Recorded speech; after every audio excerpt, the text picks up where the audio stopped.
ka na. Matulog po ka. Ayan, okay na. So, kami yung batch 1 ng nag-co-par sa Biluso. Ako yung external chairman. Si Karen yung internal chairman. Then, ang treasurer si Raji. Yung secretary ko si Marian. Secretary ko si Sonia. So,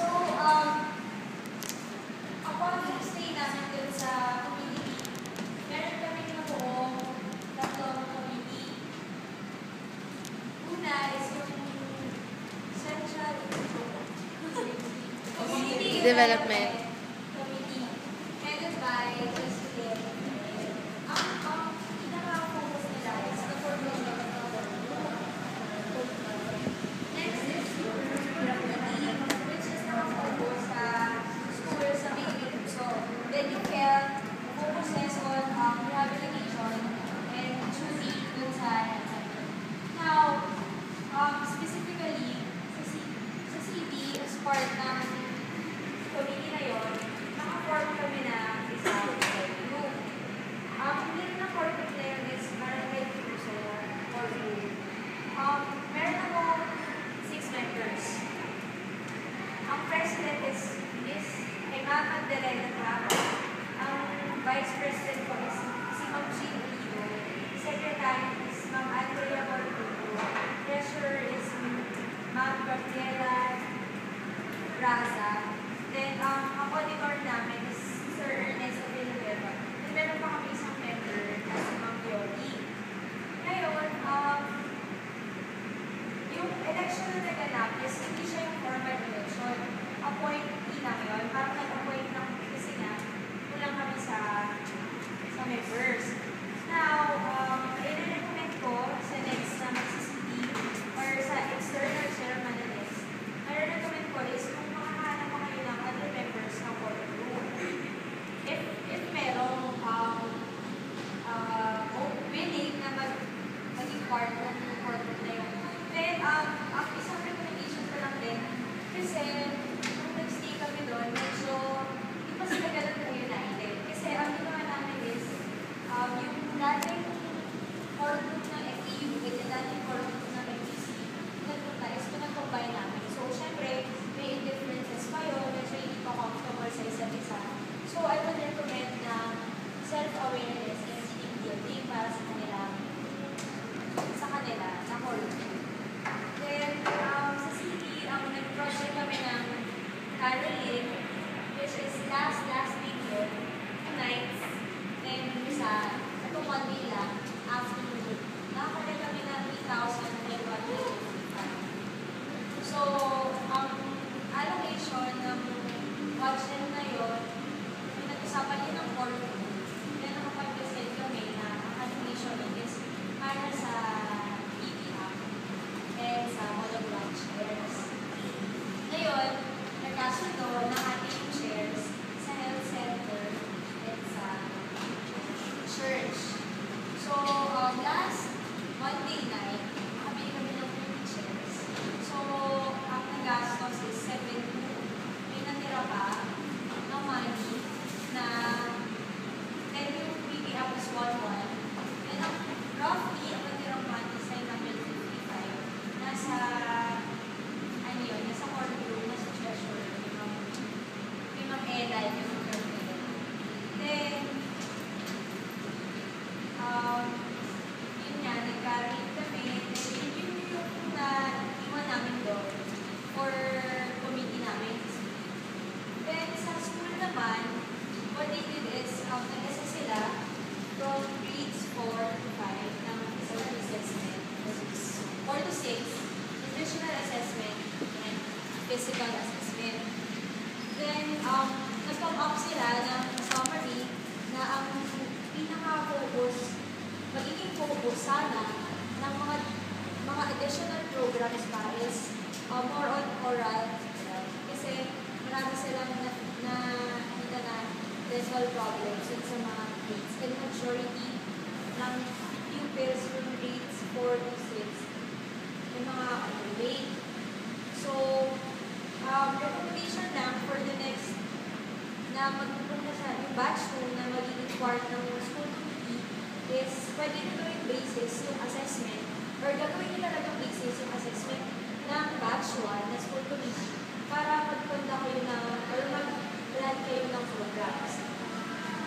Then, isa pang project ng school committee, yung mga LFE namin, yung mga notebooks, pinunin lang namin yung mga front pages nun. Then, lahat ng notebooks, pinorward yun, hindi na yun sa school. Then, lahat ng findings nila, assessment, nutritional, physical assessment, and nutritional assessment, pinasa yun sa school. Then, sa health naman, every day na nandun kami from Mondays to Wednesday for 4 weeks, may tumatao sa 14 na tumatao sa health center para how kami darating. Then, nagkaroon kami ng chance, Wednesdays yun, nagkaroon kami ng bakuna sa mga baby, then tetanus toxoid sa mga babies. Then, nag-health teach din sila about sa BP,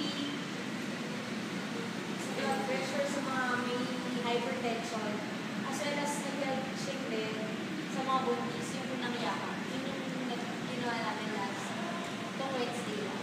Then, yung project nila specifically yung Oplan, Galaw-galaw. Aler, Operasyon, and rehabilitation. Yun. Ang ginawa namin is naghanap kami sa community ng mga stroke patients. Then, ang ginawa namin is, ang ginawa ng health, may naka-assign sa kanila na sa particular patients na bali meron tayo 3 patients na nilita. Meron kami 3 patients na nilita. Then, may naka-assign doon na mga mag-rehab sa kanila. Yung mga first week, guided sila, sir, then yung mga later on, nagawa na nila yun by their own. And isa yung task nila is ituro yun sa mga relatives na kasama sa bahay na nag-aalaga. Para, di ba, long vacation tayo. So, kahit wala kami, at wala pa yung next batch, natutuloy yung rehab. Then, nakagawa sila ng isang linkage kasi meron doon isa. Kasi, hindi ka pwede mag-rehab or mag-ROM ng stroke patient if mataas yung BP niya. So, what we did is, kinausap namin yung health worker regarding kung paano makahingi kami ng medicine kasi wala silang pang-sustain ng medicine na kailangan ng patient. So, ang ginawa nila, kinuha namin yung medical abstract na pinasa namin. So, last week, na-inform sila na may binigay na 500 pesos assistance for the loss organ.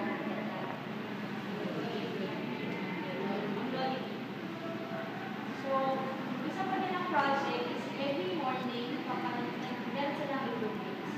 So, gigising sila ng maaga at pupunta sila sa barangay to report para mag-gather ng participants para sa kanilang improvements. So, nag-start kami ng second week until yung 4th week natapos kami.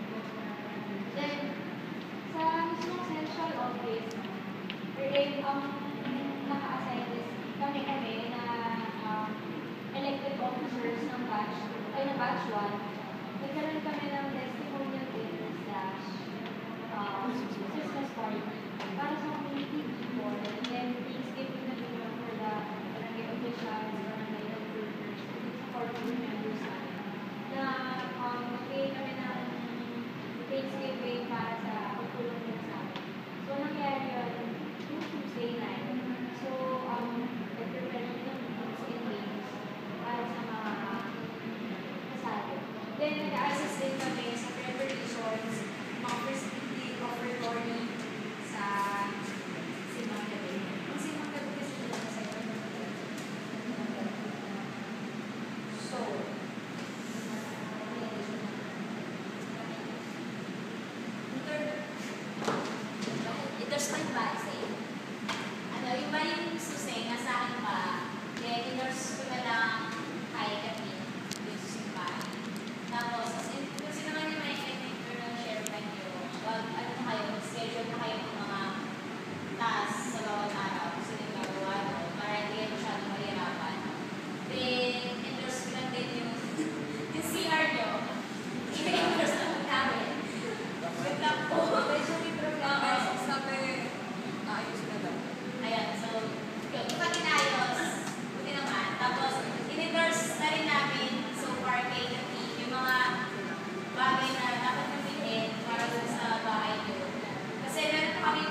recommend namin na para tuloy-tuloy yung rehabilitation nila, pag-aralan nyo na rin yung video.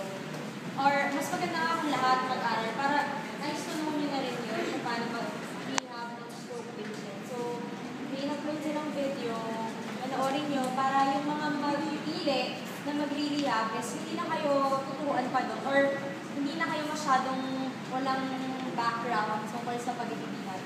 Para pagdating natin doon is para pagdating nyo doon, makapag-rehab na agad. Pero natutuan na naman yung mga relatives nila kaya mental knowledge ako. Meron pa ba kayo, di ba? Yan, officers. Sa galaw-galaw. At so, exercise program pala instead na sa healthcare. Endorse na lang namin sa school kasi sa school naman siya ginagawa. Para yung sa healthcare, siya naman sila. Makagawa ko sila ng program. So, meron kayong questions, clarifications. Wala. Okay? May dagdag pa ba? Minutes, officers? Wala na. So, thank you sa time nyo and good luck. Sa community, naman ang program na nagawa niyo is yung Court of Formation. Yun yung pinaka-ano. Pero ang may suggest ko lang, kung kaya nyo pang maghanap ng ibang members para hindi lang 6 ang nagsastand para sa community. Mas marami tayong may empower, much better para kahit wala na tayo, yung community, they can stand na kahit sila-sila lang ang magkakasama. Kahit wala na yung guidance natin, para mas maganda. Any more questions?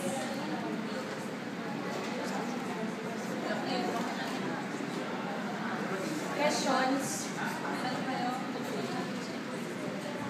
Okay na ba? Wala question. So, yun nga, thank you sa time nyo and sa vlog sa batch 2 na pupunta doon. Don't worry kasi mababait naman yung tao. Very sila. Super. Hospitable. Tumanggap lang. So, yun lang. Thank you.